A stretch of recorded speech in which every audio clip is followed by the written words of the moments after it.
It's so hard to leave until you leave. And then it's the easiest goddamn thing in the world. That's a quote from John Green in a book that I like called Paper Towns, and I think it summarizes how I've felt about the past 5 years.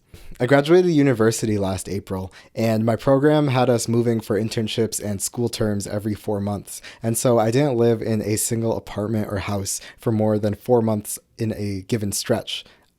Since 2019. This kept giving me glimpses of what my life could be like with different people and in a different place and doing different things day to day. But these glimpses evaporated as quickly as rain after a summer storm, being swept away as quickly as they came and only leaving a lingering scent of rain. I would often wonder what would happen if I could stay around for an extra month or two with the same roommates in the same space now that I've finally gotten my groove. But you don't really get that chance. Relatedly, there's a concept in blacksmithing and metalworking called annealing, and this is the process of metal cooling from a hot state to a cold state. When the metal is hot, it's easy to mold and is very workable and can move into any shape that you want it to be in. And as it cools down, it's more capable of solidifying and holding a useful shape. This is just a property of physics, a property of the world, and since I'm part of the world, I think I adhere to this in some ways. Cooling down feels like the phase of life I'm entering now. And maybe I won't be cooling down as much as I believe because I moved to one of the busiest and most hectic cities, but getting to live in the same apartment for longer than 4 months is undeniably more stable and less hectic than whatever I was going through back there in university. And I was wondering, what if I start to miss the heat and the chaos and the ability to mold myself that came with the hectic state of university? But I feel like what was not afforded to me during university was the sense of attachment, the sense of holding things close and being scared that they would end. I remember when high school ended and it was my last day of the summer before I moved away to university. I'd spent time at my friend's house, and driving back home in my car, I was in messy tears. It was not a good look because I was so upset about it ending. It was people in the place that I could never really go back to in a permanent sense.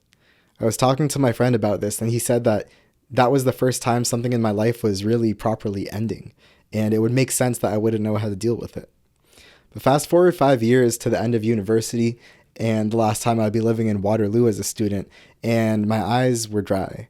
I had gotten so used to leaving, and it had become so routine at that point that even when it finally got to the big end, the permanent one, it just didn't feel as real, I guess. And then the few days after graduation, I was reflecting and I realized that it hurts to lose the ability to feel hurt after things are ending. And I know that if I was in tears every time I had to move on from an era of my life, I would be crazier than a New York City rat. But I can't help but think there's something big and important I lose with the ability to feel attached to people, places, and to the person that I am at any given time.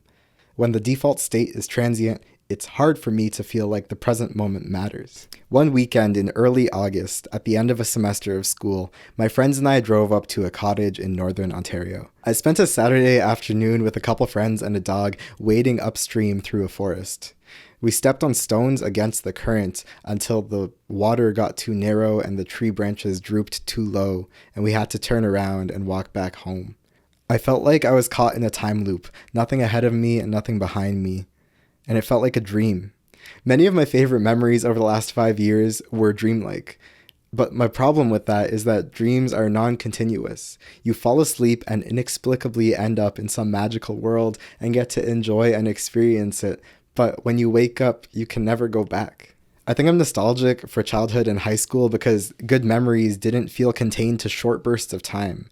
They lasted and persisted, and when they ended, it wasn't the end of a dream, but the end of something real. When those times ended, it hurt a lot more, and in university, those short bursts of months passed by my eyes so quickly. But the feeling of detachment just avoids the pain without filling my life with anything worth being upset about losing. And that's not to minimize the experiences and the life that I had lived during university, but there's only so much you can cram into such a short amount of time. You wake up in a body that you never got to know and only talk to the people that you're not scared of letting go, and it can feel a little empty. There's common advice for working and doing new hobbies and trying new skills that says you should work while feeling detached from the outcomes. Don't worry about seeing progress right away because it will be demotivating when it doesn't come. And this can be helpful because it keeps you motivated when things aren't going your way, but I feel like a lot of my last 5 years of life were detached from the outcomes. But then I think back to high school when I was running the student council and we had a Halloween night event get canceled because I didn't get approval from the principal on time. And I remember how crushing that felt to me. My high school was my whole world up until that point, and there were traditions and experiences that I wanted to pass down to the younger students because they were passed down to me, and it felt crushing that I let one of those opportunities slide. I think attachment is having people to let down and expectations you might not meet, but trying anyway because they are meaningful and important. And detachment is feeling like your actions don't have any real stakes. During university, problems would go away in a couple weeks as soon as exams were done or my co-op term ended, and it was hard for me to feel like there were any stakes to how I conducted myself. And so I'll definitely miss the chaos and hectic nature of life during university, but I'm so excited to try building attachments and expectations for myself now that I don't have to pack up and move by the end of the season, and I get to see what type of life I can build when I have the time to build it. I think I was still able to be happy during that period of life that was very detached, but I think a big part of feeling fulfilled is having things that you want to hold on tight to and be scared of letting go. Photographs never cast the glow of the moon. Yeah, I could lie here all night if I need to. How many weeks do I have left to see you? All right, I gotta wrap that up. Goodbye.